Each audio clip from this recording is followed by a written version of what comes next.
Ladies and gentlemen, you are in for a treat. Today in studio, we have very funny comedian hailing from Fresno, California, Nicholas Ceppaglia in the house. What's up, guys? What's up, everybody?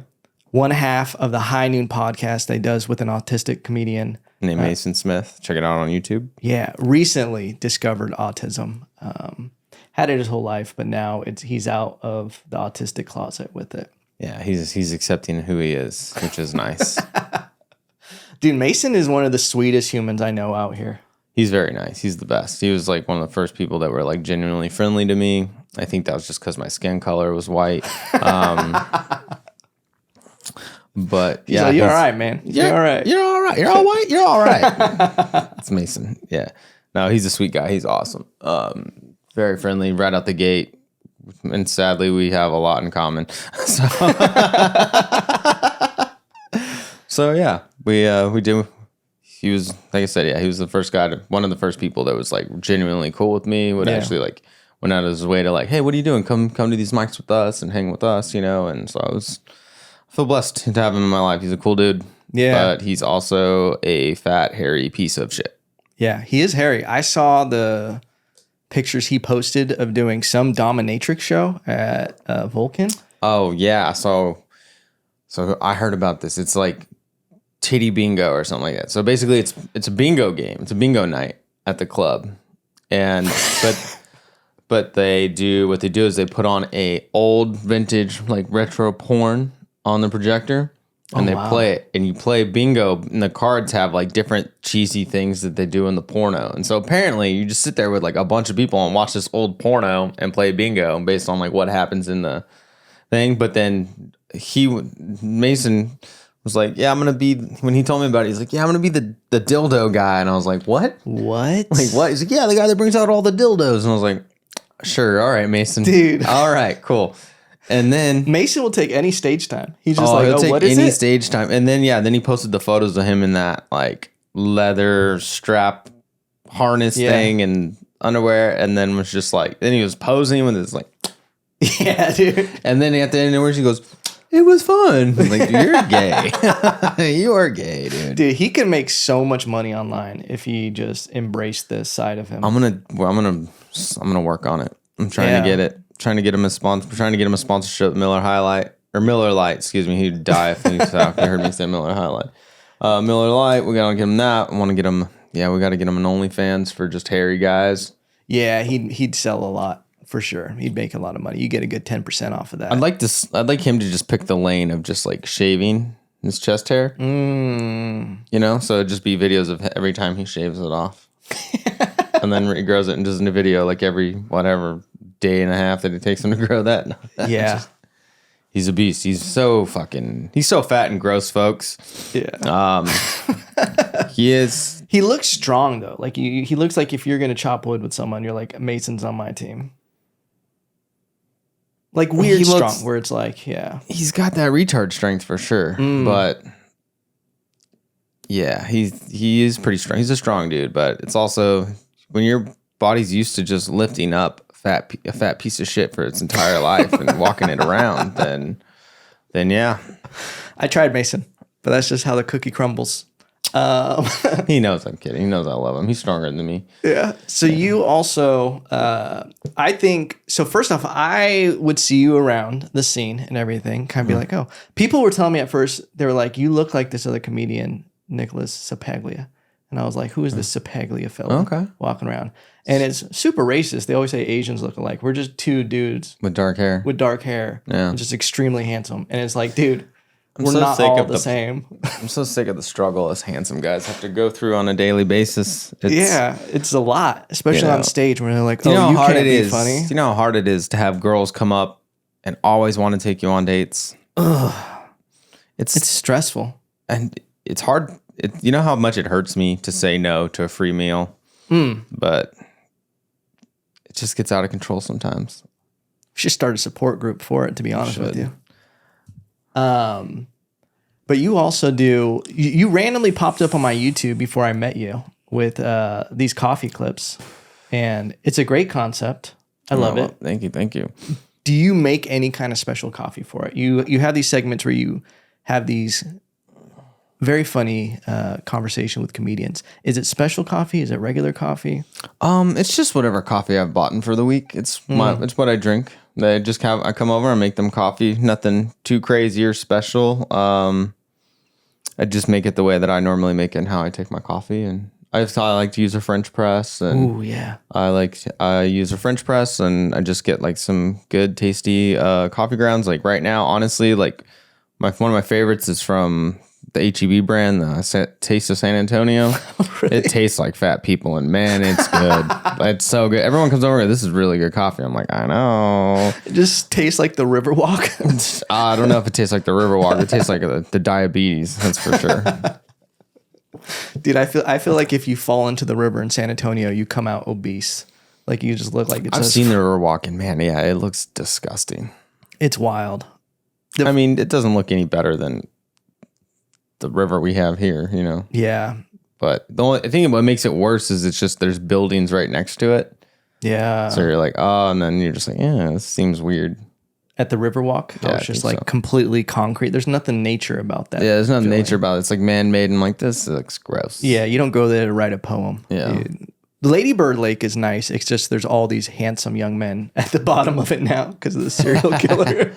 Well, no, they found him. They floated to the top. Yeah. They come up after a few days. Yeah, that's weird. We got a serial killer out here, guys, and man, these people are dying. Yeah. And it's weird because they're just all evidence points to drowning. Just straight drowning. So I think carelessness is the real culprit here. I think these people just need to stop walking by the water drunk. Do you think it's like Idiocracy, where it's just like you're gonna lose some fellas every now and then? Yeah. If you have a big body of water that close to Rainy Street. Yeah, I guess. I just watched it the other day. It was so funny. Oh, Idiocracy? Yeah, I just rewatched it. Isn't there like weird parallels with real life now? Where it's everyone's wearing Crocs, me included, you know, like. Are they in Idiocracy? Yeah. No way. Yeah, so I saw a clip, and I believe it was, I think it might have been on Rogan or something, when he was talking with Mike Judd, and they were talking about the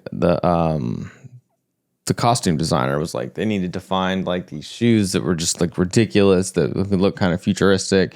And the lady found these shoes, Crocs, and then I guess Mike Judd was like, we don't want anything that's going to be too popular, you know, like, and she's like, dude, you haven't seen these. They're the most hideous shoe in the world. And they got them, and they used them. Check it out. Now we're using them. Dude, I mean, I fought them for a long time. Yeah. I fought them forever. And then just this year I was at Ross, and I was like, there's a pair, and I was like, let me just see how these feel. I put them on, and I walked around. I was like, oh, I get it. So I bought this pair, and then I got another pair for work shortly after. So these are from Ross? I got these from Ross, yeah. I'll be honest with you. These are some of the coolest ones. I just bought my second pair of Crocs last night. Okay, because I have Dean Stanfield. He pushes the brand so hard. And he's the best. Yeah, I can't believe he doesn't have a sponsorship. He's coming on next week, and we're going to try to push. He should be getting paid for Crocs because I have a pair. Because I remember we were backstage at the Creek, and I was like, hey, are these real? I'm thinking about maybe getting a pair. He's like, what are you looking for? Are you looking for speed? Are you looking for comfort? Are you looking for outdoor? Are you looking for indoor? Yeah. And he just started rattling them off. And then I ended up getting these nice camo fur-laced Crocs. Inside ones, yeah. But they're not for summer, okay? You get in there, my dog starts sweating in there, and I'm like, I need a summer pair. So now I just ordered some Realtree camo outdoor Crocs. Yeah, I got a solid black pair for at work, which is funny because I just rock Crocs at work. Are you wearing socks in them or just Crocs? Yeah, no, I can't. I mean, the only reason I wear socks in them when I'm working because it's just like, honestly, your feet do get a little sweaty in these sometimes, and I was like, I can't afford slipping at work, you know. So I was just like, I just wear socks with them. But today I was like, we're just got up, put the lounge ones on, and was like, let's go. Imagine your feet getting sweaty, falling down the stairs at the Mothership, and your shoe comes off. And then I'm just barefoot in the lobby, like broken neck. In the lobby. Ambulance guys just show up, and they're like, hey, there's a guy with no shoes on. He's dead in the lobby of the Mothership. I feel like if you fall down the stairs wearing Crocs and it was because you weren't wearing socks, you don't get any insurance money for that. They're just like, nah. They're like, yeah, you weren't taking precautions. Yeah, this was on you. Yeah. Might as well have jumped off a bridge. Yeah, it's funny. I fought them for a long time, but like I said, I got a pair, and I love them. I wear them everywhere, and I can't tell if it's just I've given up on life or this is going to be a part of my new personality. Like, I don't know which one it's going to be, but we'll see. I think it's as you get older, you start dressing for comfort and convenience. Yeah. And it's like once you hit your 30s, if you're in a relationship, like if you're not out there peacocking and you're not like, what's the fucking point of... True. You don't want to be uncomfortable to impress somebody. Yeah. So you're like, this is speedy, this is, comfort. I'll wear some like nice shoes sometimes on stage and I'm like, this is stupid. Oh no, I'm very, I'm very with new shoes on stage. Like, yeah. Something about new shoes. Like, nothing feels better than new shoes. Like, yeah. I mean, if you have a pair of new shoes or a pair of scuffed shoes, and I'm gonna go on stage, I want the new ones. I just want to feel good, like I look fresh, and then I feel fine. Like, but it's just. Yeah, when we got hired at the Mothership, they're like, you have to wear black shoes. I was like, can we not wear just black shoes when we go on stage at least? And they're like, okay, that's fine. So I was like, oh dope. So they give us some personality there. It's nice. Yeah. So do you get the opportunity to quickly change if you're going to go do a set? No, I just got comfortable going up in the uniform. It's all black. I wear all black all the time anyway with white shoes, and then. Yeah. So if I know I'm going up, I'll just wear whatever shoes I want to wear. Do you feel like an improv guy sometimes when you're wearing all black on stage? You're just like... No, I never thought of it like that. But yeah, now that you made that connection for me, and I guess I'm trying to be a little more loose on stage and get better at just being present in the moment. And that's part of improv. So I guess I do feel more like an improv guy, Yeah. But some people at the club, they're like, oh man, I can't go up in all black. I can't go up and dress like this. And I'm like...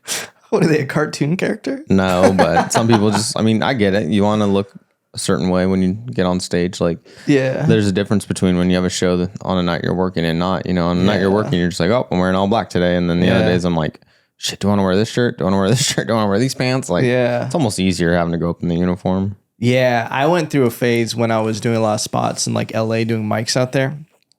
I was wearing only black pants, black shirt. And I was like, I want the jokes to be the focus, Yeah. And then you just feel like a douchebag after a while. And you're like, that was a silly phase of my life. Yeah. It's weird. It is a weird thing with like going on stage and what clothes you wear because you can come off different to an audience where if like you're wearing too tight of a shirt and then you look like a douchebag. Mm-hmm. And then it's like... Well, yeah, there's also something about being self-aware of like how you present it on stage, Like, before I moved out here, I went and finished like my sleeve and got my sleeve done. But before I just had it up to here, you couldn't see it, so I'd wear short sleeves on stage all the time and just be like play into like the awkward deadpan character. And then like now that I have tattoos, it's like you can't really do that character because people see you and they're like, this guy's not weird and awkward. Like, why is he doing this? It's like there's nothing more infuriating to an audience like when like someone goes up on a stage and pretends like something that the audience knows they're not, like when guys go up and pretend like they don't get pussy, you know what I mean? Like when they go up and be like, oh, I'm a little nerd, like, bitch, dude, you got like biceps and a six pack, dude. You're not, so it's like, dude, just be who you are, be yourself. And that's coming out more and more on stage. I'm getting looser. It's not like, my Kill Tony appearances are always deadpan just because that's a joke focused show. You go out there and just stay focused on like just the joke itself is good enough, Yeah.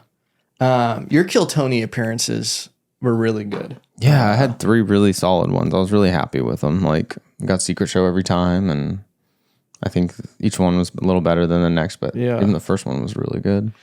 It's funny that you say about getting comfortable on stage and like you're still trying, which I feel like comedy in general is always just a progress no matter what, no matter where you get. But like you seem like that. Is it like, because you just had like a deadpan character, it seems like you're very comfortable on stage where like that. Oh yeah, I live in the silence. Like I can stay on stage and it could be silent. Like I always thought it'd be a funny idea as a joke, like as an opener, and just go up and be like, stand there for as long as possible until somebody in the audience said something, and then be like, they say the first person to talk in a conversation is showing weakness. But like, I don't know how long it would go for and how funny it would really be, Just like I always have like dumb little ideas like that. Where I'm like, this wouldn't like. I think it's hilarious. I don't think it would ever work. And I need to start actually just doing those on stage more too. Like just making that a little more fun.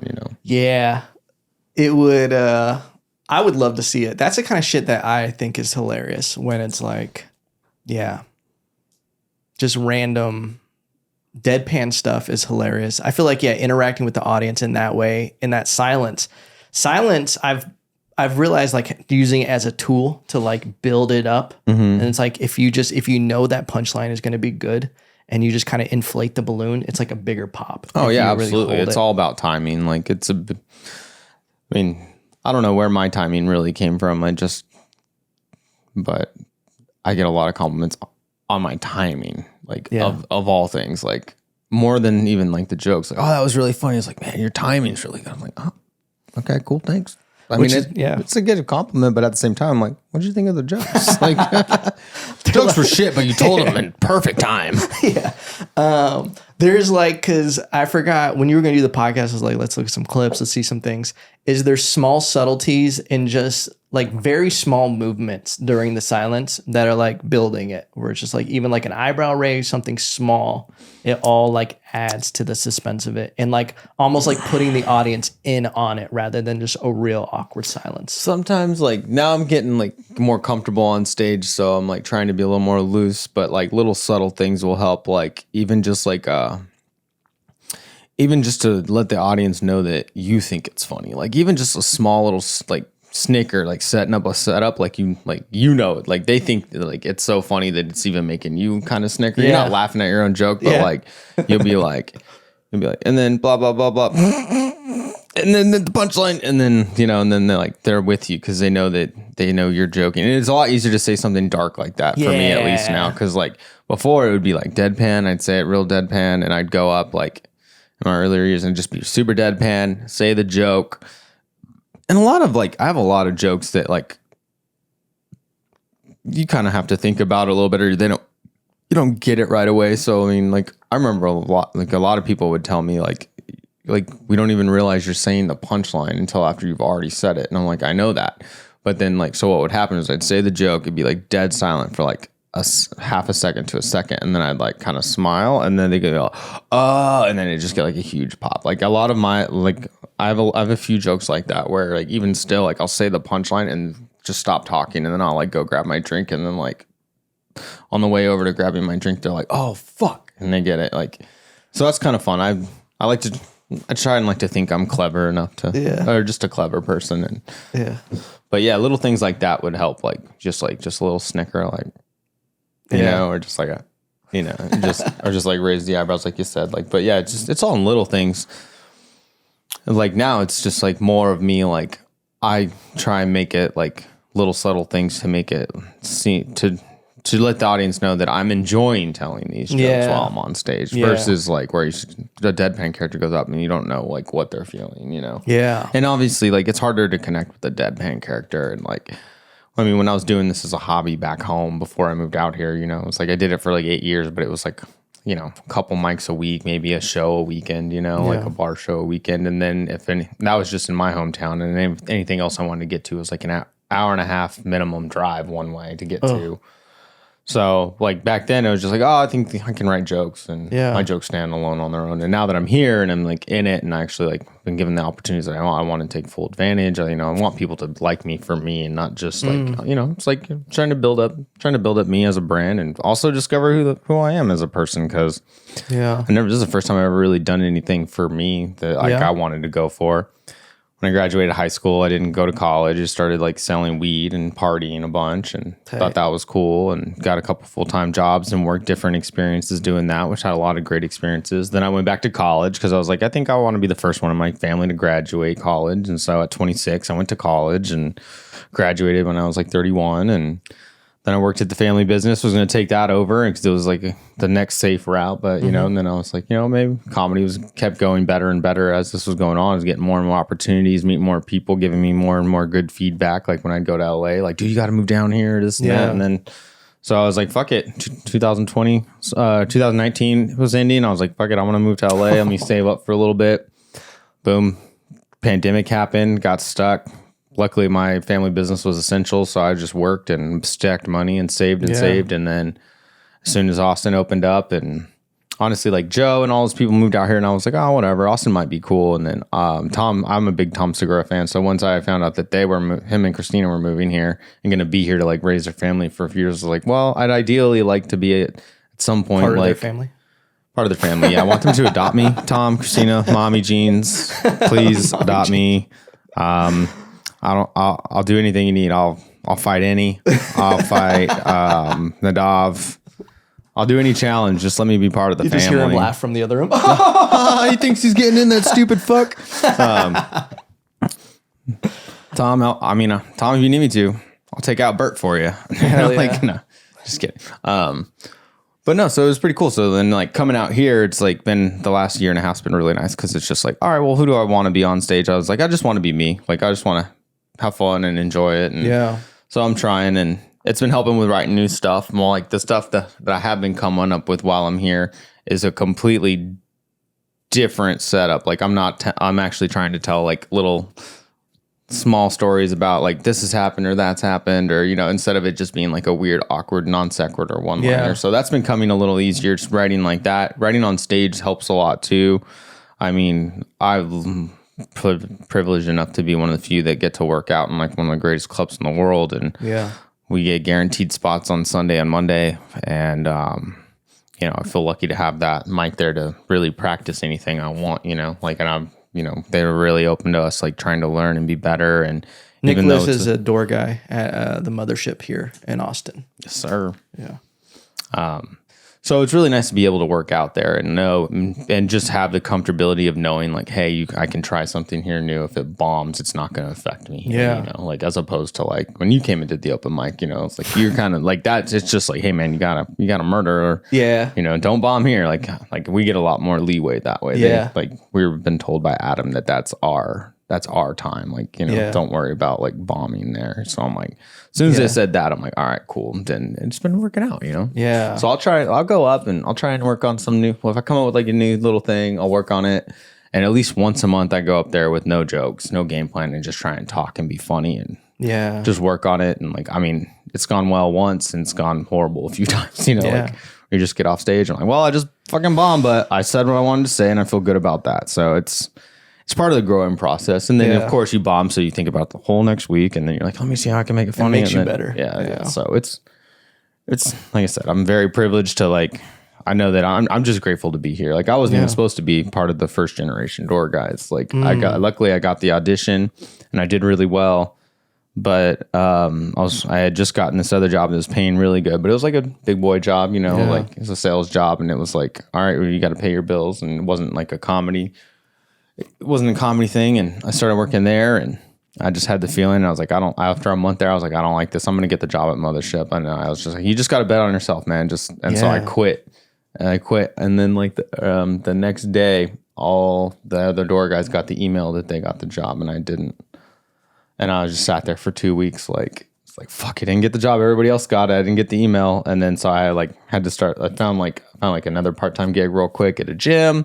Started work, or I like signed the offer letter there. Like this, like 2 weeks later, and the whole 2 weeks I'm just feeling like shit. Like, why did you just fuck yourself? You know, like you feel bad, but then you're just like, well, don't fucking whine about it. Just do what you gotta do. What's next? And then so I set everything up to just keep going and pushing at it. And 2 weeks later, I guess one of the original people that got the top one of the 15 spots didn't take the job, and then I was next on the list. So I got in by the skin of my teeth, and like I just happy to be there, you know. So I was just like trying not to fuck up, trying to make sure they see that I can kill. That I am trying to learn. Like, cause you get in your head about it a lot, you know. You're like, you go up and you're like, I don't have anything new. I have what I've been working on. Like, came up with something new a month ago. I have like a new 5 minutes from a month ago, and I'm perfecting that. And then you go up and you're like, I don't have anything new right now. And then like, fuck, is Adam's in the back watching. And then, but luckily after we talked to him, it's like, dude, that's your open mic. Like, you know, it's like, okay, thank God. That's so important in comedy. And I feel like in growth and in anything that you do is having like someone like Adam, and even what just like Joe's doing with the club, is a real environment that's not like you need to kill. It's just like get better. Just do your thing. You like to give you the freedom to be like, you guys can fucking bomb here. You can do whatever.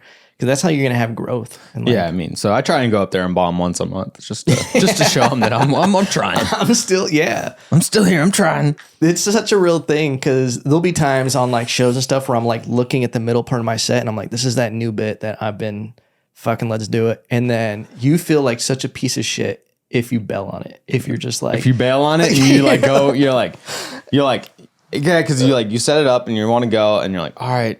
And then if you bailed on it and you had a fantastic set, you feel worse than if you would have just bombed. Yeah, you're like, you fucking pussy. You bitch. You played pussy, you got fucked. Like that's how you feel. And you feel gross. You feel like you copped out. But then like if I bomb on a show or something and I'm like, I look at and I'm like, I did all those net shit I wanted to do. I'm like, well, at least we're in there swinging. Yeah. You know? Yeah, that's true. You just have to know when it's important to go with what's going to feed your soul more. Yeah. You know, sometimes you need the laugh. Sometimes you just need to get something out. That's so true. So you said that stand-up is like the first time you've done something like for yourself. Have you always kind of been like a supporter where you were? I don't know. I was just kind of did what I was told to some degree, you know, like, I mean, when I was younger, I didn't, my parents were like, you're going to go to college? I was like, no. And then I just moved out and got an apartment, worked full time at a bank. I was worked at a bank for a few years, just working full time as a teller. And then I was also like selling weed on the side, like after I'd get off and hang out with all my friends. It's that you're like 20, you know? Yeah. So it's like all your friends are coming over, smoking, chilling, hanging out, partying. And then I just had a bunch of it all the time. So people would just buy it for me. And I just did that for years. And then did that. And probably did that like all the way up until I was like 26. And I was like, I think I'll go back to school. Yeah. And I was going to go to school for physical therapy. Started going to school. And then that's when I like got into tried stand up. And it was like, I can. And then about 2 years after I was getting ready to transfer to Fresno State from the city college for my physical therapy, I was like 2 years into comedy at the time, and I started getting booked on like good shows and had like a couple cool people, like bigger comics that were doing shows all over, like kind of take me under the wing and let me go with them, and or just like whenever they come to town, they'd have me open for them. So I was like, this is actually kind of almost achievable. Yeah. But I had to make the decision: do I want to give up everything right now and just go to LA and go to and work towards comedy being 2 years in, or should I just finish what I started? And I decided to finish what I started because I didn't want to be like. Have like the parents be like, well, I remember you went to college and dropped out. And I was like, I don't need that. So, which retrospect, now that I'm fully into comedy, maybe going then would have been a good thing to do. But you never know. I'm here now. And, you know, this is the path I took. So, yeah. You also did painting? Yeah. Over pandemic, there's nothing to do. I just started painting and I started doing alcohol ink painting and just started doing it for fun and made like another little Instagram for it, which I haven't posted on in a long time, but that one's a boy named Leslie. It's got all my paintings on it.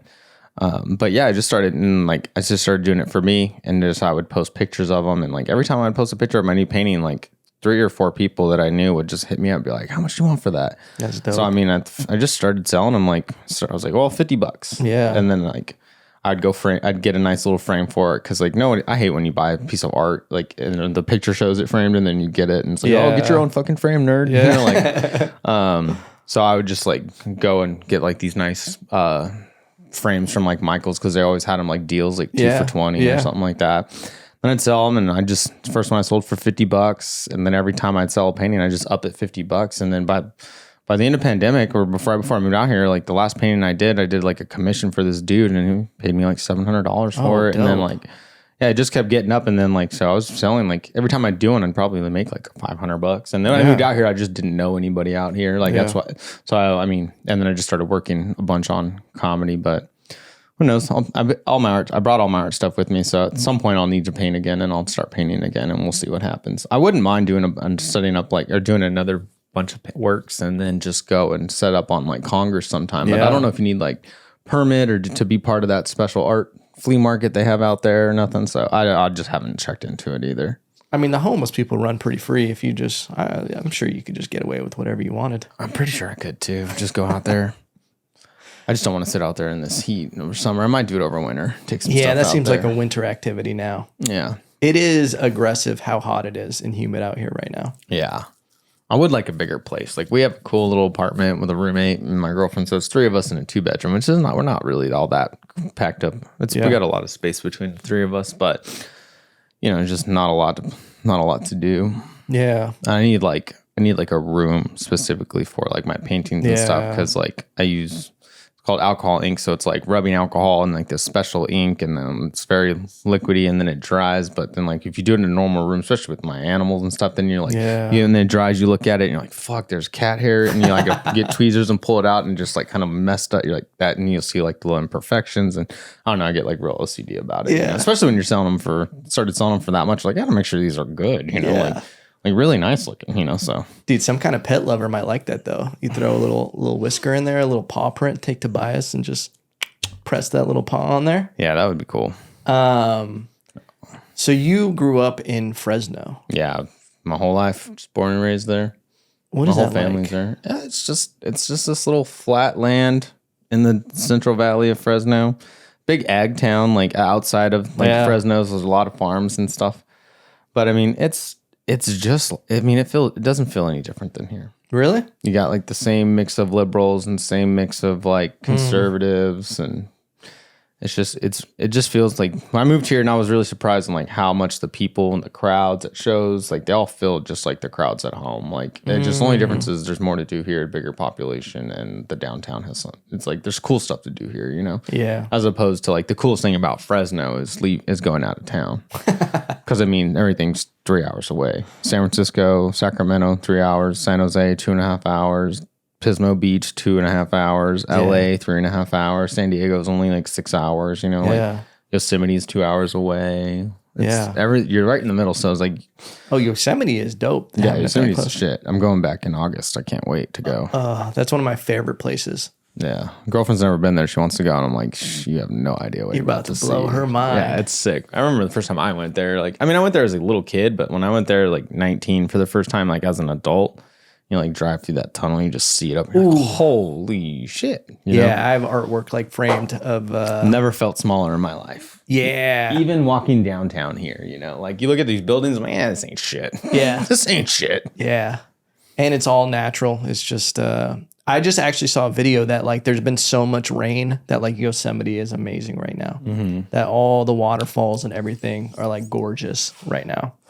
So my friend, he used to work up in the valley, like. Oh really? And he was like one of my best friends. So like I would drive up. We used to live together, and then like he moved out and he got a job working up there, and so I would drive up there. This is back when I was like selling weed. Like I'd take a quarter pound of weed up there and just it'd all be sold before I even got up there because it was like people taking, my buddy Chris would take orders from everybody and then I would just drive up there and then I would just like tax the shit out of it because once you pass like through that Yosemite Valley, it's like a federal it's federal charges, felony, and I was like, you got a felony tax. So I used to do that like every 2 weeks, making like a grip of money. This was back in like 2006 and 2007, back before weed was like even like all the way legal in California like it is now. So it was like the last stretch of the good old days. Yeah, it feels wild to be out here in Texas where it's still illegal, and it's just like, this is wild. You guys are just not accepting reality. Yeah. But at the same time, they kind of are. I mean, you still get tickets and stuff out here for it, but I mean, it's so decriminalized. People are on 6th Street smoking blunts. Cops are walking by. It's wild, like. Yeah. I mean, I didn't think it would be that big of a deal when I moved out here, and it's really still not. I mean, if I need it, I can get it. It's not hard. Like, there are some places where you just walk in and buy it. Like, really? Know? Yeah. We'll talk about it later.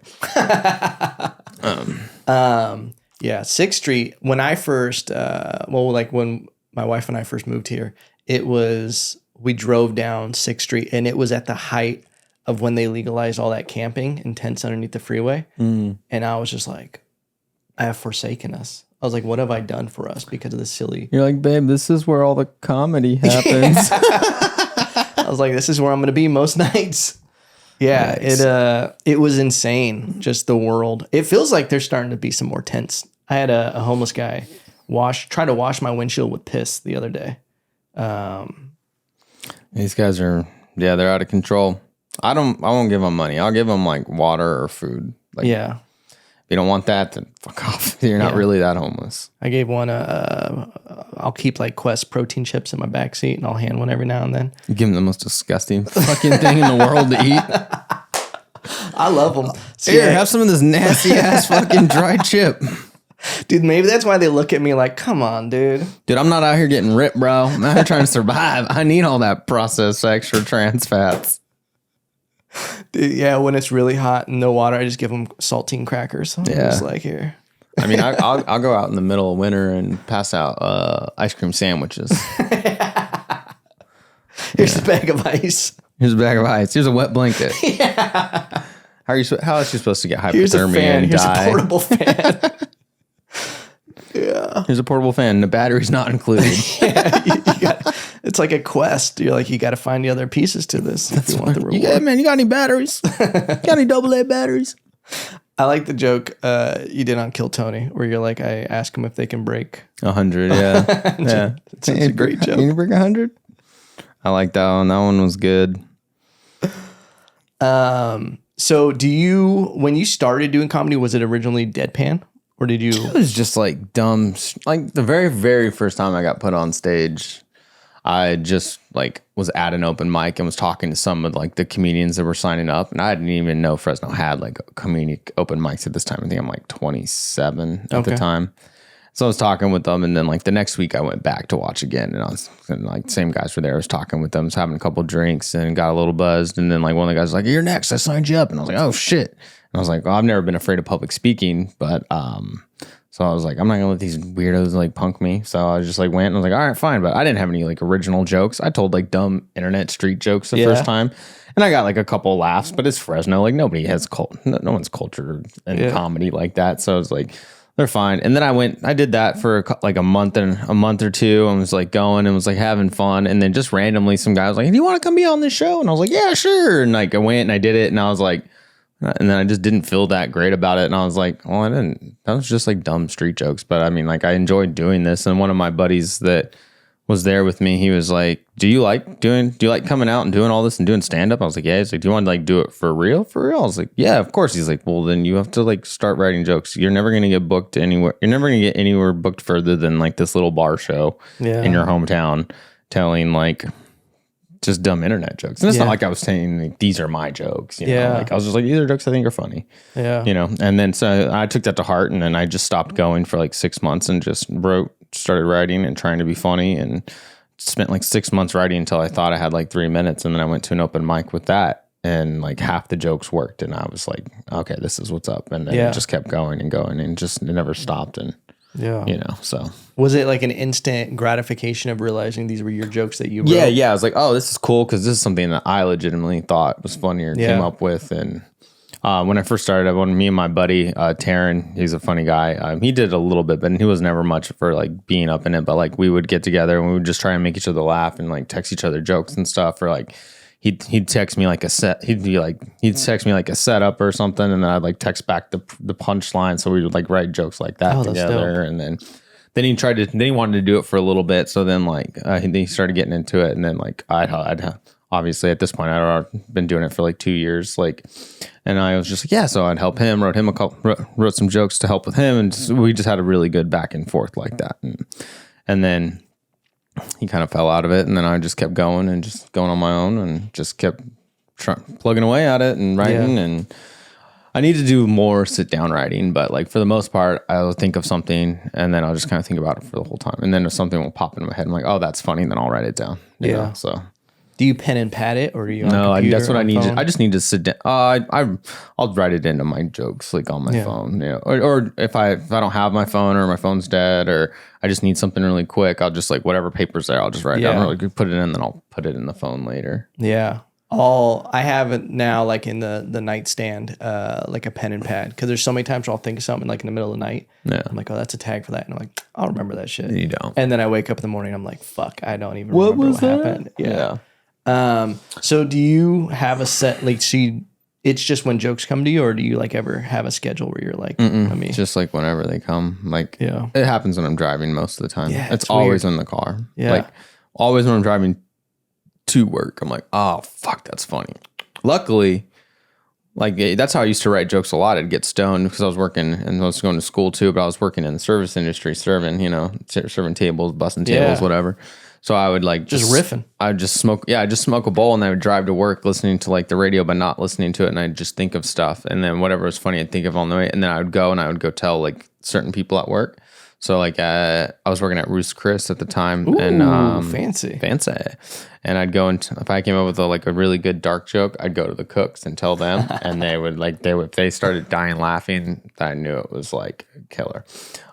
If I came up with like a dumb, stupid, silly joke to where it's like it's good, but it's just like, people are, it's just kind of corny or silly. I'd go tell like some of the older server ladies like, hey, what do you think of this? And then if they went like, haha, stupid, I'd be like, that's a killer. Like that joke's gonna murder, So and then but now it's like I do that. I get stoned on drive to work now, and then when I get there, I actually get to go on stage and try that out. I'm like, oh, this is cool. Instead of just going to every individual person at work to test it out, I just test it out in front of there's nothing more gratifying than telling something new on stage and it working. Oh yeah, when you just write it. Yeah, and I've never been a crazy like open micer guy. Like I mean, you have to go out and grind and get your reps in and do your thing. But I've never been the one that's like, I did this mic tonight, and then this mic, and then this mic, and then this mic. I'm like, I'll go to 2. Yeah. I'll go to 2 every other day, maybe. Yeah. If I would. But even like the last like year, like even going to open mics wasn't even like, I was like, no, because like even with like my style of jokes, like they're real quick. So I'd much rather just come up with a couple new jokes and pepper them in between bangers. Mm-hmm. And that's normally what I do. It's like if I have something new, I'll just wait till I'm on stage, like on a show. Like I've always done that. I'm like, and if it bombs, I'll be like, oh, you guys are dumb. Or, just didn't. But then when you have so many short, quick punchlines and you have like really good laughs per minute, by the time you get to the end of your set, they forgot you even told that joke. Yeah. So I'll go to open mics if they have a real crowd. Yeah. Like I'll go because, like especially just moving to Austin, where like I just moved there, not doing any shows, don't know any bookers. So it's just like you're forced to go to these dog shit mics where it's 30 comedians that aren't paying attention. You're getting zero feedback on your jokes. You're like, I don't even know if these are funny because you're doing jokes that I know work that aren't getting anything. So it's like, it's not a good barometer. I'm very big on quality over quantity. Yeah. Like I just got Mason this year to realize that because he'd be like trying to hit like 7 or 8 mics a night. And I'm like, what are you doing, bro? Or like he'd go up on stage like on a Saturday, right? Go on stage on Saturday and have a great set. You come off, you're riding that high, you're like, I had a great show. And then like the very next day you'd go to the worst Sunday mic in the world and then get off stage and be like, man, fuck. I'm like, why are you doing that yourself? Ride the high. Did you have anything new that you had to work on? Yeah. No, then ride the good feeling from that show for like another day and a half. Yeah. So there's so many times where, I mean, even when you are grinding, because at some point you do just grind and grind. Like I'd go up, have a good set, go to another one, have a bad set. Mm-hmm. Go to another one, have a bad set. Go to another one, have a good set. And then go to the final one for the night and have a bad set. And then I'd be like, man, the mics were rough tonight. I was like, yeah, but you had 2 good sets, but it's just like because it's all mountains and valleys. You're just taking that high and then going right back down to the low. And it's just like, dude, if you just ride it out. Yeah. It makes it just so much more manageable, so much less stress. You're still feeling good. Yeah. And that's so true. That's just how I've always done it. Like I was known back home for going to our open mic because I would go and all my friends were there and we'd hang, but we'd go there and then there'd be like no crowd and I didn't have anything new. So I'd literally walk up to the list and just cross my name off the list. Like, I'm not going to stay here though. And especially if I was up later in the list, I'm like, I'm not going to stay here. Yeah. I'm just like, I got what I needed to do. I came, I hung out, saw my friends, saw some jokes, laughed, had the feedback, worked on some stuff with some friends, brainstormed. And then I go up there and just like make myself feel bad. Like, cause I'm just like, cause there's something, I mean, and there's 2 sides of the coin. It's like, you should go up there and just do it. I get that. But at the same time, I'm like, I'm also doing this for me. Yeah. Like I don't need to go up and just not enjoy myself, but that's also another thing too, is you have to learn how to enjoy yourself on stage. And that's what I'm trying to do more like since I've been living here. And and that's just really important. You have to like enjoy it. If you're going up there and you're being robotic and you're just like, you're not having fun. You're just trying to get attention. Yeah. Yeah. It's weird. And there is a balance of, because there is a weird FOMO thing of, oh, I should be doing this, I should be doing spots and blah, blah, blah. Like I took Instagram off of my phone and that's made my life better. I'm just not like really looking at much, even though I've now missed 2 shows in the past week because I didn't have Instagram on my phone. So they might drag me back. Just get back. What you do is just go and mute people. You don't have to unfollow them. Just mute them. And you don't see their posts. You don't see their stories, but you don't have them come back. 'Cause some of these people are like, have that app. They're like, you want to show them when you unfollow them or something. Like, really? Like, you unfollowed me? I was like, how the fuck do you know I unfollowed you? You have like 100,000 followers. Like, how do you know the one guy unfollowed you? Like, I got this app. I'm like, dude, I don't want to see it. I don't want to see that shit no more. Yeah, it's weird. But I was talking to another comedian who was hitting like 4 or 5 mics a night. And I was like, dude, hit 2 and go right, or try to figure out working on your booking set so you don't have to do mics anymore. Like, there's so many different veins of just doing comedy. I feel like you have to be balanced where it's like, it's not just about grinding the mics. It's also about. But I feel that too. Like, I mean, I'm not a big open mic guy. The last year I haven't gone. I think I've gone to maybe 2 open mics in the last year. And I mean, even before getting the job here, I was like, that's what I would do. But I'd much rather go to a show that my friends are on, or someone that I like, support their show, have a good time, watch, learn what's going on. And then I can't tell you how many times just being at the show and the booker comes by like, oh, what's up, man? Like, oh, dude, let me get you on next week's or next month's. And they're like, yeah, sure. They're like, oh, someone didn't come. Can you fill? I'm like, yeah. Yeah. And it's not like you're asking, but you're just there, right place, right time. And that's like the other 50% of this. Like, it's like, you can be a comic that hates the world, but I mean, like, if you don't make friends in this industry, like, it's going to be really hard unless you're absolutely undeniable, you know? Yeah. And those are the only 2 ways to go about it, you know? Yeah. We're all working towards being undeniable. Yeah. But at the same time, like, build each other up. It's a community, you know? I mean, Rogan's a perfect example for that. What he's done with everybody else in the podcast world, you know? Like, got all his friends in, everyone's doing well. And that's what we all need to do, is just, like, we all need to start working on stuff, and there's something that we're passionate about that will be funny, and just put it out, and then just, you know, share it with everyone, and everyone just needs to share everyone's stuff, because there's enough food on the table. Yeah. And it's more enjoyable when you actually have like a tribe that you're doing it with. Yeah. And it's like, you feel more supported. And that's what I feel like is happening now with like Austin and everything, is it is starting to become a community.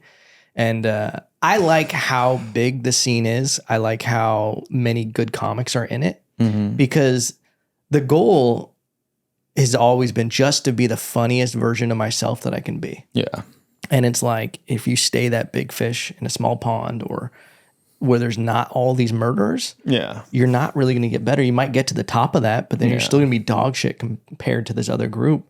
So it's like, you got to look at people who are great and like get inspired by them, and be like, you want to be around those people who make you feel like, I really got to bring it this show. Yeah. And then and I'm in a very privileged place to be doing that. You're in the Lions Den. Yeah, I'm in the, it's great. I love it. But yeah, it was like, when I first moved out here, I did miss the community, because I missed like all my friends that I like enjoyed like hanging out and doing comedy with, because these are guys that we go on the road together. We can like travel up and down California doing spots, you know. But and then getting here, it was just like, okay, trying to make friends. And I don't know, it's like I was 30, I was like 35 or 30. Yeah, I was 35 when I moved here. It's like a 35-year-old dude trying to make friends with like 20-year-olds. Like, it just, sometimes it feels weird. Like, you know, it's like, even going, like, even when we hang out at like the club after hours and Mitzi's and stuff, like, I'm like, I think Andre's like either a little older or just like a month younger than me. Like, we're the oldest dudes there, and like, we're cool, we're mellow, we're chill, you know. But like all these other, like everybody else, like partying, like getting all fucked up, and it's like, dude, doing fucking whippets and shit. No, but just drinking and stuff, and it's just like, I don't have the energy to be out drinking till 3:30 in the morning, like, anymore. Like, I'm gonna wake up tomorrow and feel like shit, and it's gonna make my tomorrow worse, you know. Yeah. But like, if I get up a bit, so I kind of switched it up. Is I try not to drink. Because when I first got hired there, I was just like drinking every night. Everyone's excited to be there. So I was like, now I just drink if I'm on a show. Because then I'm like, oh, celebratory drink afterwards. Then we'll have some fun, and then we're good. I'm still trying to fix my routine. Like, I had a really good routine when I moved here, because I didn't have anything but my routine. Yeah. And now I have too much stuff to do, and my routine is shot. Like, what is a typical morning for Nicholas Ceppaglia? Oh, like right now, or what I would like it to be? Right now. Right now. I wake up. Well, like on a good day where you're like, yeah, we're getting back to there. On a good day, I like wake up roughly anywhere between like 9 and 11 on a good day. Because I mean, I'm not getting home till like 3 or going to bed till like 3, 4 in the Blackout morning. curtains, regular curtains. There's light just in the regular. room. So yeah, I just wake up and just sleep. Any sound machine? Nothing. No, I just got raw cats. dogging it. I just got cats that run around. Okay, kind of sound machine. And then the noise from the apartment complex is pretty good white noise. Yeah, but I'll wake up and like get up and go to the bit gym and domestic work abuse out. going on. Come home, eat, take a shower. What time are you going to the gym? Like I like to get up and go like when I wake up, like whatever time it is. Like if I can get up and just the first thing do is go to the gym, that's my favorite. Like, are you having coffee before? I'm having coffee and and I take like a little puff of weed before I leave. Just sativa. I don't know, whatever I have. Yeah, I could do indica or sativa, either one. It just helps me focus. I feel like I have a better workout when I do that instead of I do coffee and weed instead of pre-workout. Pre-workout leaves me all super jittery, but for some reason the coffee will get me like amped up, and then the weed's just like super focused, you know. Oh yeah. But but I haven't consistently worked out in like over like 3 or 4 months now, so I'm getting soft again. So from the moment you wake up to the moment you get like out the door, what is that time space? That time space of like it'll probably be like 20 minutes. Wow, you're a fast riser. Oh yeah, I'll get up and I'll make coffee. I'll go to the bathroom, brush my teeth. You know, maybe have a bagel. Okay, and then I'll go and to the gym, work out for like anywhere from 45 minutes to an hour and a half, depending. Come home, eat again, shower, maybe play some video games, or I need to just start getting out of my apartment. But yeah. I'm starting to like actually like have funds to do stuff now. Because when I first moved here, I was just living on my savings. I didn't have a job. I just started window washing like on the side. And, you know, you spend a lot of time like trying to set that business up. And it's a lot. And it's like the work itself isn't hard. It only takes a few hours to do. But then like you don't count the like 60 hours you just spent walking neighborhoods not getting paid, you know? Oh, like door knocking and stuff like that. So you would door to door? Just door to door. Because I'm like, I'm not going to go crazy and put all my time and effort into starting like a business with employees and that much. I just want something that'll give me fast money, you know? Yeah. But yeah, I just lived off my savings for a while. So I kind of still in this habit where like I'll try and just like stay home so I don't go out and spend any money. Oh, I know that. But then at the same time, I'm like, I'm fucking bored, you know? Yeah. I just gotta stop. And I don't know, I think I'm lazy, but it's like, I'm lazy because of like the first part. I feel like I'm lazy because for the first, like my whole life, like it was being productive during the day, and now I'm productive at night. Right. Like now I'm a night person, and I'm like, oh, I still want to do stuff during the day, but I just don't have the energy to do it. Yeah. So what time do you normally go to bed? It varies anywhere from like 1 to 4 in the morning. Oh, wow. And I mean, and that's not night. I mean, that's just nights. Like if I have a good set and I get home, it's like all of a sudden, like, it's like 3 in the morning when we get home and I'm still jazzed for my set. I'm like, I'm not going to bed right now, you know? So how do you unwind after? I've been playing video games. When I got the job at the comedy Mothership, I bought myself a TV and a PlayStation 5. When I moved out here, I left all that shit at my house with my renter. I was like, you can keep all this because it's just going to be a distraction. And then dang, you went real zen with it. Oh, when I moved here, I had no furniture. Really? Yeah, my apartment you were at was completely empty. I had 2 lawn chairs and like a sleeping pad. That was it. And I lived like that for like 4 months. Then like had some reels, like dumb reels, like go viral, and girls like slide into my DMs. Like this one woman from like LA slid in my DMs, chatted with her for a little bit. Nothing crazy, but she was real nice. But like I was showing like in my reels and stuff at the time, I was showing like how I was living, you know, like and she was just like, you should make a wish list, like on Amazon, your friends will buy you stuff. And so I made a wish list and put a bed on there, and she just went on there and bought me a bed and shipped to my house. And bless her heart. Yeah, super nice lady. Shout out to Jody. Appreciate the bed. Joey. And then never met her or anything. Yeah. You know, it was just like nice person. I was like, cool. And then I had this other woman from I say woman, but they're like actually like this one was like 5 years younger than me. She was like turning 30. But like we would talk for a little bit, and like she ended up like, she was like, I'm going to California. I was like, oh yeah, I'm from there, And she's like, well, if you get a plane ticket out there, you can go on vacation with me. And I was like, easy. Plane tickets at the time were like $70 round trip. I was like, I'll go. And all I had to do was just drive her around California and show her all this stuff, and it was a nice little sexcation, you know, before I had my relationship and stuff. Like, yeah, it was wild. Like, hold on. It was Hold on. So you just drove her around California, fucking yeah, her at different landmarks. Yeah, pretty much. It was awesome. Was she buying dinner and everything? Oh yeah, she You were paid for like just the whole trip. She was already going on the trip. She already had like the rental car paid for, like all this. And at this point, we had been talking for maybe like 6 weeks. You know, just online every couple days or something like that. And then. Yeah, and then she was like, I already have this trip planned out. I just don't have anyone to go with. And I was like, oh. And she was like, if you fly out there, you can just go on vacation with me as long as you show me all the cool spots. And I was like, I did that. It was fun. Damn, you were a tour guide. Yeah. She got that bonus package. She got the bonus package. It was fun. And then like after that trip, I met my girlfriend like 3 months later, and then just been chilling. All the craziness stopped, you know. But so that's inconsistency. You have to have good consistency in your life. Good balance. Yeah, it's fun for a minute, but it's fun for that vacation. But then like when you're single, you're single. You know, you're just like times you're just at home. You're like, I literally have no one to talk to. Yeah. Or you can just reach out and try and be thirsty on like DMs and slide in. It's like, who's gonna do that? You know. Yeah, it's nice having balance and like something stable in your life, especially when you're in something like comedy, where it's like, I feel like comedy by nature is something that's a little wild and like, I feel like when people are at their height in comedy, you know, like it's pretty much rock and roll lifestyle. Yeah, it can be. Yeah, if you let it get a hold of you, and I think we all kind of learned that from like our predecessors from the 80s and 90s and stuff that just went crazy. Yeah. I like the way that Tom Segura is doing it. Yeah. It's just, he's got the nutritionist, he's got, the trainer. Yeah. Trust me, if I woke up every morning knowing that I could go and spend money without having to worry about how much I'm spending, it's not like I would go overboard, but I would definitely do more things. Like I would definitely be paying for a trainer and a nutritionist, going to the gym, then going and eating lunch or just eating lunch and however I want to do it. It's when you got a budget and you got to do certain things, you cut corners. But yeah, I would like to get my fitness back up. I've been trying to work out at the apartment gym and it doesn't work. There's something about the routine of getting up and going to the gym. Yeah. I like going to the gym by myself and just working out or going with a buddy that's working out with me. Yeah. I know my girlfriend wants to get back into the gym, and I'm like, I'd love for you to get back in the gym. You know, it's like, but I just don't know about on your time. Yeah, you go on your time, like, because there's gonna be days where I wake up and we'll just get up and go, and I hate having to like, all right, get up now. You get up, like, come on, you're dragging, and I'm up, you know. And, I just.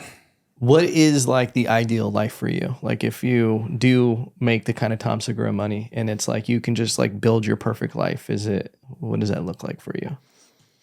I think ideally it would be something.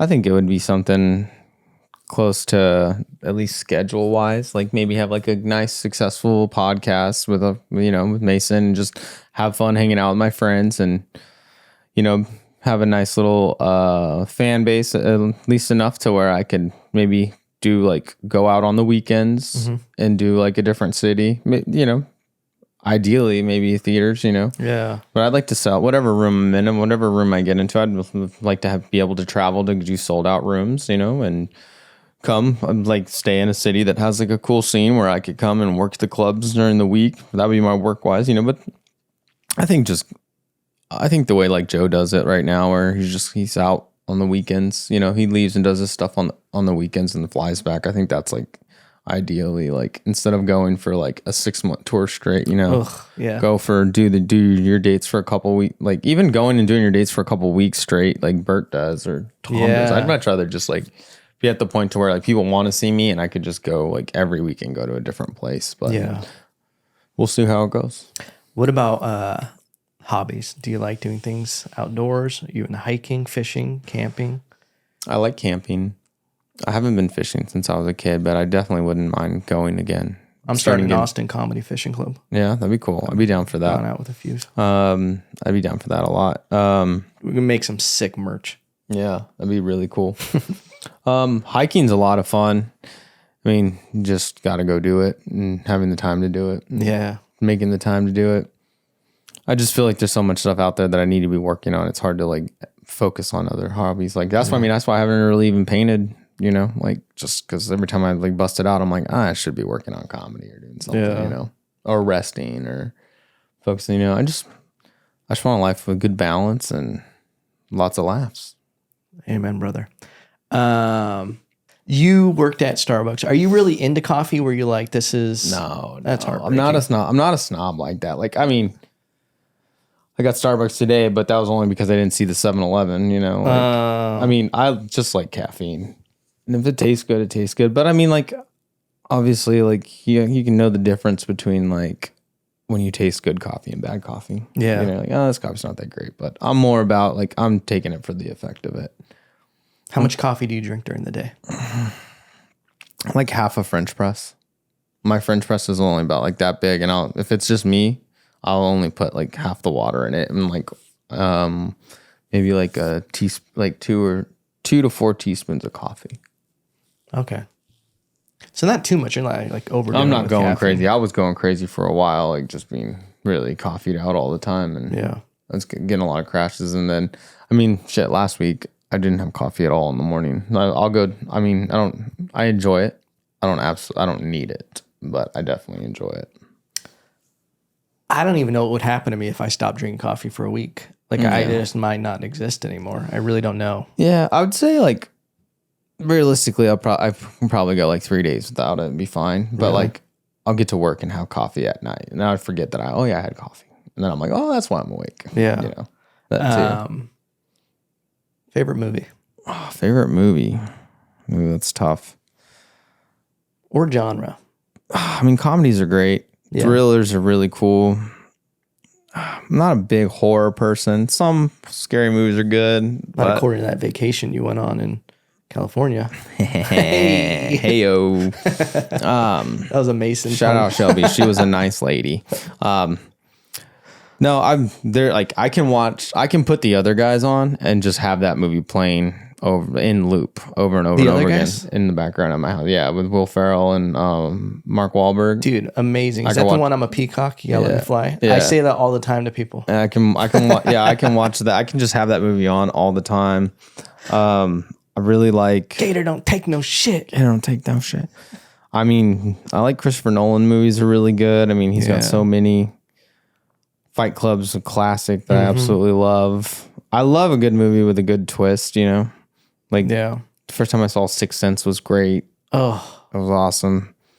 But yeah, I like a lot of stuff. I enjoyed like the first rounds of Marvel movies, you know, after Endgame and all that. I haven't really been into them too much like I was, but I mean, I just enjoy a good movie. I love watching shows. I'll binge watch a show like in a day. What show have you been watching? I just finished rewatching Arrested Development. I've been watching Barry and Succession. I'm on a big honestly, like right now, I'm on a big Impractical Jokers binge right now. I've just been putting that on, letting those play in the background during the day, and like coming back to it, watching it, laughing. You know? I've never watched it. I've seen small clips. Dude, I didn't watch it at all when it was out, and then I don't know. My parents were watching it last time I visited, and I was like, "Damn, this is really funny." Is it the hidden camera show? Yeah, it's the hidden where the guys like play pranks on each other. Like Saul Volcano's on it. Yeah. And then his other 3 friends that he's with. And like, yeah, it's really, really funny because you're just like, oh God. As an adult, you're like, this is cringy because it's like some of the stuff you're like, fuck. But it's entertaining. It's fun as hell. So I've been getting into that lately. Do you watch like Succession or anything like that? Mm-hmm. Succession's amazing. Yeah, I just finished that, and Barry was good. Let's see. What else have I been watching lately? I'm watching that Jared Fogle documentary. Dude. Which is wild because I'm only 2 episodes in, and I've sat down to watch it 4 times, and each time I watch it, I like fall asleep. It's a weird thing to put you to sleep. Really weird thing to put you to sleep, you know? Like, this guy's fucking kids. He just calms you, and you're like, you know what? I could go for a nap right now. Go for a nap and a Subway sandwich.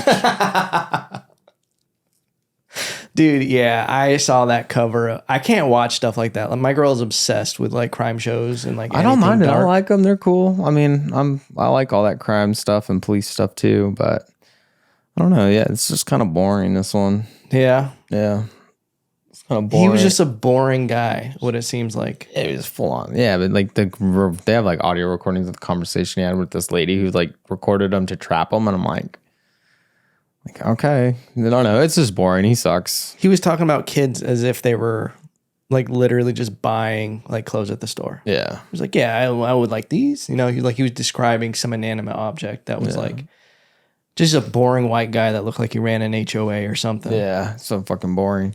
Yeah. He looks like, he just ate tuna sandwiches and turkey sandwiches. He never really stepped out to like the spicy Italian. No, he didn't. I think he was eating veggie sandwiches and then like. Even worse. Yeah, I think he was eating the veggies. That's how they should have stopped him. They should have known something was wrong with him when he was just getting veggie subs. Well, that's how I lost all the weight. That's the whole reason he got famous was for eating those sandwiches. I think it was a secret exercises he was doing on the side, you know? I don't know. You know what they say? Fucking kids makes you skinny. Yeah, you get back to your childhood weight. Anyway, all that stuff is so dark. It just makes me uncomfortable watching it. I like the police stuff, though. Have you ever seen Body Cam?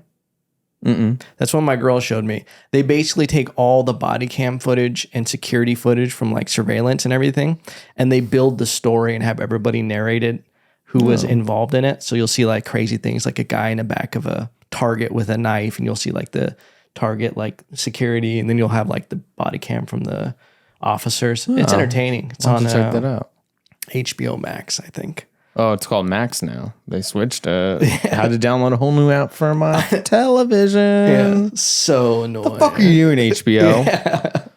Just leave it as HBO. Now I got 2 Max apps on my phone or on my fucking television. I don't like it. Just Pornhub Max and IMAX. And have you ever paid for a porn subscription? I have been like, oh, this person I know how to start an OnlyFans. Let's see what they were doing. Figures, you know. So you actually paid for it? Yeah, it's people you went to high school with. You're like, oh, it's pretty wild, right? It's like, wow, okay, they're out there. Okay, see you. Just blue collar workers, in the game now. I'm not into paying for things right now because I've just been on that frugal lifestyle. Like, I know people are gonna hate this, but I haven't even seen like the last 2 Louis specials because like I was like, I'm not paying it. I haven't paid for like a live podcast to watch live or anything like that because now they're doing like pay to watch this live, you know. Yeah. Or like Kill Tony did their 10 years. Like I'm not paying to watch something, you know. Like, yeah. When I saw Andrew Schultz special, he's putting out, I was like, he'll put it on YouTube. He'll eventually put it on YouTube, and he did. Did he? I guess now I have no excuse. Yeah, they're so I always found it wild. Like how dark do you gotta go? Because I don't know about you, but like the first porn that I saw, it was almost like the DMT version of life-changing experiences for a kid. Like when I first saw, and I saw lesbians for the first time, it was a magazine. Yeah. How old were you? I was probably like 8 or 9. Okay. I found my dad's hustler stash when I was 4 years old. Oh, I kept knowing about it a secret until like middle school when I started like stealing them and selling them to my friends. Damn. And all of a sudden my dad's like giant. Like if I didn't fuck up my dad's porn collection, it would, or like porn magazine, he would have like a vintage collection of hustlers. Damn. Like for like a decade and a half. Would have been an eBay millionaire. Hell yeah. It was a life-changing experience. I remember it was Easter Sunday and I was at a family member's house. And I think it was one of my cousins that lived there. Mm-hmm. And I remember going in there and I don't know if I was looking for toilet paper or something. And I opened up the bathroom counter and it's just stacked underneath there. Yeah. And my little kid brain is like, oh, that's where they read magazines in the bathroom, not knowing that just jacking off in the bathroom. Just jacking off. But I open it and it's just like a hit of DMT of like, oh my God, I didn't know women did that to each other. Yeah. I didn't even know what that looked like. Yeah. And then I remember going out after that and the Easter egg hunt had just started. Yeah. And me being like, I don't give a fuck about Easter eggs anymore, dude. I don't give a fuck where are these Easter eggs. Did you put them in there? Did you hide them in the vagina? Did you hide these in your vagina? Yeah, it was just like, this is an insane, like, I remember feeling like, I was just like, you ever seen like in a movie where someone's like having an out about it and you just hear that ringing in your ears where it's just like, yeah. That's how I was. And my cousin would be like, wah, wah, wah, wah, wah. And I'm just like, and I remember just being like, go to the bathroom and open the cabinet. Yeah. He just like, why is Evan gone to the bathroom 18 times in the last 30 minutes? Yeah. Just come out sweating a little bit more each time. Bigger smile. Yeah. I figured it out. But like, all that to be said is like the escalation of where that started to like now where porn is and the accessibility to where it's like, there's people who like pay for like Pornhub Premium and stuff. And I'm like, what are you doing? There's plenty of stuff out there. Like you've just pushed it too far. Yeah, some people just pay for jacking off and it's wild. Like, it's supposed to be a free activity that guys are supposed to be able to do. Yeah, and it's weird. Like, I don't know. Maybe it's just because I have a girlfriend that takes great care of me. But dude, I mean, I think I jacked off once in the last like 2 weeks or a month. Yeah. I don't know. I can't even tell you. Just it's a great problem to have. It's a great problem to have. I mean, I'm just like, oh, cool. I don't have to worry about it. I know a couple people who they're still doing it like 2 to 3 times a day. And I'm like, bro, you're in your 30s. Like, don't wake up. Like, where they'll be so addicted, they'll wake up. The first thing they'll do is they'll look at their phone and pull up Pornhub. Oh, wow. And just get that first wank out of the day. I'm like, yeah, bro, you got to do some Wim Hof breathing. See, I don't even hit an ice plunge. See, like my whole thing is like, I've used Reddit for so long for porn. I didn't even like when I first found it, like and found out about Reddit, someone showed me this and it was like, this is how you find like all the links to all the free stuff. So I'm going and like trying to find just clips like, oh, okay, cool. So I just like go there, find like a thumbnail, like I want to watch this video and click it and go to the thing. Dude, I had Reddit for like 2 years before I found out what Reddit was. Like really? Like I just thought it was porn and I was just like, you guys use Reddit for like, oh, I saw this on Reddit and I was like, you're using Reddit for not porn? Like what? And they're like, yeah, it's like everything. And I was like, oh. Yeah, I stumbled. I didn't even realize Reddit was such an amazing tool. And then like I stumbled across the porn on there and I was like, oh, this is all here too? Yeah. Reddit really is the greatest thing on the internet. They got everything, something for everyone in the family. Right. It's pretty amazing. Do you remember, was the first like porn thing you ever saw, was it? It was a magazine. A Hustler? Yeah, it was Hustler. Was it in the middle of the woods? I feel like No, it people was in my always dad's find- closet. Oh, okay. I found them. Yeah, I was like, oh. And then I was like, after that, like, we started going to kindergarten, first grade, started getting caught playing doctor with the girls in class. And dude, it was bad. Like, I was a little pervert, dude. And then like in high school happened. Then I was like, I can make money off this. So then I found like my dad's magazine stash, but then I also found like his VHS collection. Oh boy. And it was just like huge. And so I'd steal those and sell them, watch them, steal them, sell them to my friends, make money. And then like it got to the point where my parents were like, you're not 18. You can't have these. We keep catching you with porn in the house, like we're gonna call the cops on you. I was like, what are you talking about? You're gonna call somebody for a magazine? That was just our scare tactic and stuff. Yeah, and then we're gonna call the cops on you. And then I don't know, I lost my virginity when I was 17, and then I was just like, oh, okay, I'm normal. I'm back to normal. I'm not like this little perv running around in high school like worrying about it, you know, like, oh, okay. Equalized you back to a normal I think life. it equalized me back to normal. It's like a pressure cooker. Once you get it, you're like, yeah. And I was talking to one of my friends about it once, and she's a therapist, and she was like, Nikki, that's sexual childhood trauma. And I was like, what are you talking about? What are you talking about? It's just porn. She's like, no, that's like kind of like it could really it could be the cause of some of the damaging things in your personality. And I was like, oh, maybe. I was like, yeah, I think about so I started doing comedy in Ventura. Okay. And when V-Town, VTA 805. That was the first comedy club I ever got to perform in, was the Harbor Comedy Club. No shit. Yeah. Very first club I ever got into. Damn, that's random. But yeah, I met this younger comic. He at the time was like 16 and he was already like writing well and everything. I was like, he's gonna maybe be something someday. But I saw him randomly and he was like finally like 19. I saw him not too long ago. And I was like, what is it like being a kid with the like having access? I don't get to talk to kids anymore, which is probably a good thing. Yeah, you shouldn't be. But, like it'd be weird if I was like, I talk to him all the time. Yeah. But I was like, what was it like having access to porn at your age of just whatever? He's like, it was terrible. He's like, on my iPad as a little kid, he's like, I had everything. Yeah. He's like, my parents thought they could put parental locks on things. I knew so much more about technology than they did that I was just like the craziest shit. Yeah. And he was like at the point at 19 where he was like, I don't look at anything anymore. He's like, I don't have any social media on my phone. I don't look at porn on my phone, nothing. Yeah. And it was like, because it was so traumatizing him as a little kid where he was like, had such a grasp on What is he, gay? I think so. He's like, all I do are fuck dudes now. I just fuck dudes now. Yeah, but it is crazy, man. Yeah. I think we turned out kind of normal though, but I think we had a healthy evolution from magazines to what's available now. Magazines, VHS, then it went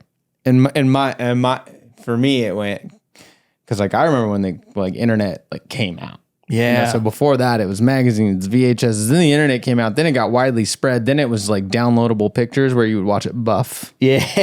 It's just pictures and you just watch it buff.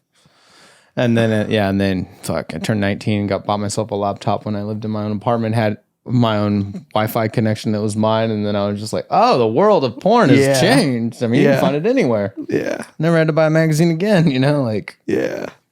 I remember being a little kid with like AOL.com and I'd pull up, be like, Angelina. Yeah, I'd be like, Angelina Jolie boobs. And then like you search and then like some like Photoshop picture of her naked would pop up. Yeah. And what I would do. So crudely done too. Like just superimpose like the heads doesn't match. Yeah. If I saw it now, I'd be like, this isn't even Photoshop. This is the worst. This is pre-Photoshop. And I would print it out.